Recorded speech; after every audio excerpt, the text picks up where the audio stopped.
Hola a todos, soy Daniel Pérez, selector de fondos de Zona Value, y en este vídeo vamos a hablar de lo que es el riesgo y lo que es la diversificación.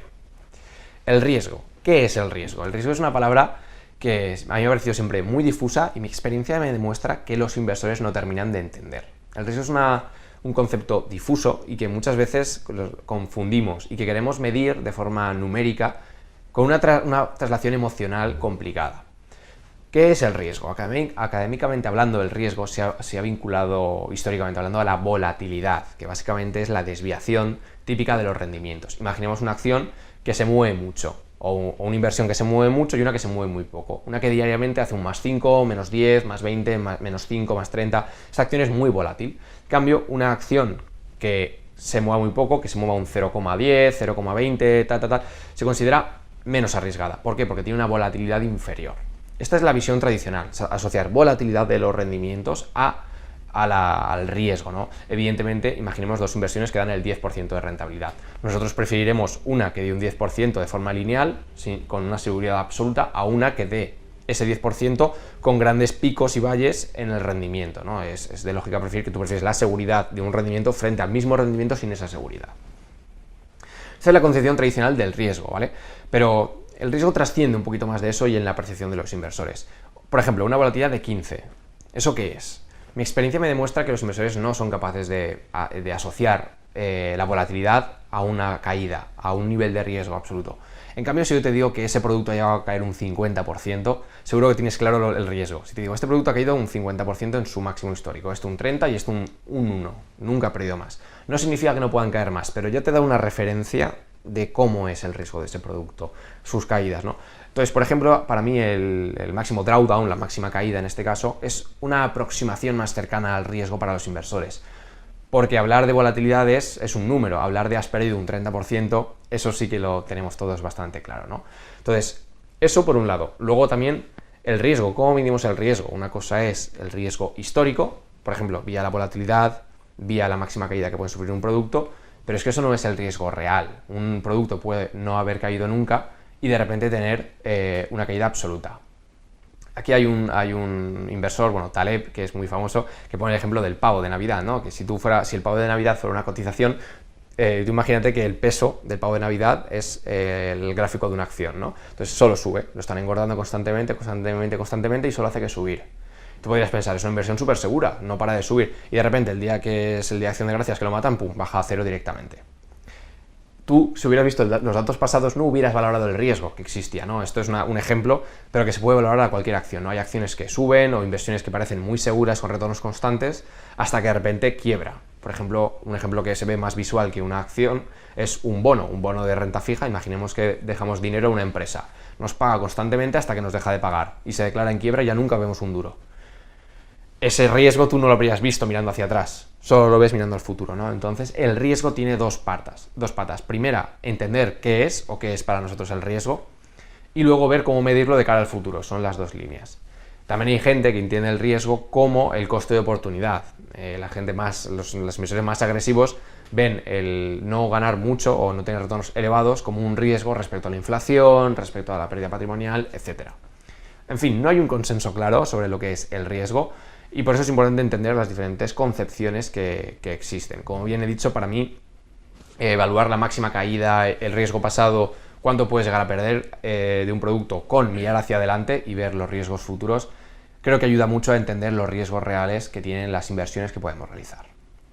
Para ello, el riesgo es algo que hay que manejar, hay que entender. De hecho, el riesgo es una fuente de retorno en sí misma, pero tenemos que intentar gestionarla. ¿Y cómo la gestionamos? De diferentes formas. Una de las formas más habituales es la diversificación.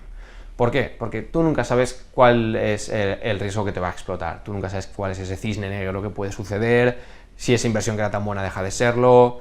En fin, al final tú tienes que diversificar para intentar reducir ese riesgo sin reducir mucho el retorno que obtienes, ¿no? En los mercados existe la visión de que cualquier inversión extra reduce tu rendimiento, y eso no es necesariamente cierto. Entonces, ¿qué es la diversificación? La diversificación consiste en añadir más activos diferentes que aporten rendimientos diferentes, pero que en conjunto reduzcan mucho el riesgo soportado, ¿no? Reduzcan mucho la volatilidad.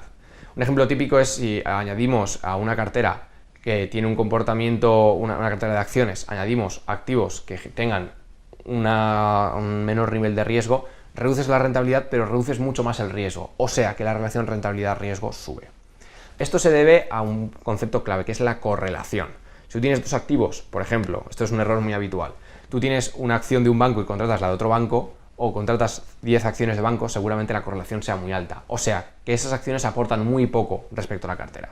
En cambio, si a una acción de un banco le metes una acción tecnológica, luego pones acciones de una empresa de consumo americana, luego una acción asiática, luego le metes renta fija y luego le metes oro, por decir una serie de activos, esos activos se van a comportar de forma diferente. Todos van a tender a su media de rendimientos, pero entre ellos se van a comportar de forma diferente. De forma que tu gráfica de rentabilidad no va a ser los picos de la acción más volátil, sino que va a ser un punto intermedio entre todos los puntos, ¿vale? Entonces tú con eso consigues reducir la volatilidad sin renunciar prácticamente a rentabilidad. Evidentemente, siempre que añades activos, sobre todo activos con menores retornos históricos, tú reduces tu rendimiento esperado, pero lo reduces menos de lo que se reduce tu volatilidad, ¿vale? Entonces, aquí hay una dualidad entre gestionar el riesgo y la pérdida de rendimiento asociada a la diversificación. Hay que aprender a gestionar el riesgo y hay que aprender a gestionar la diversificación.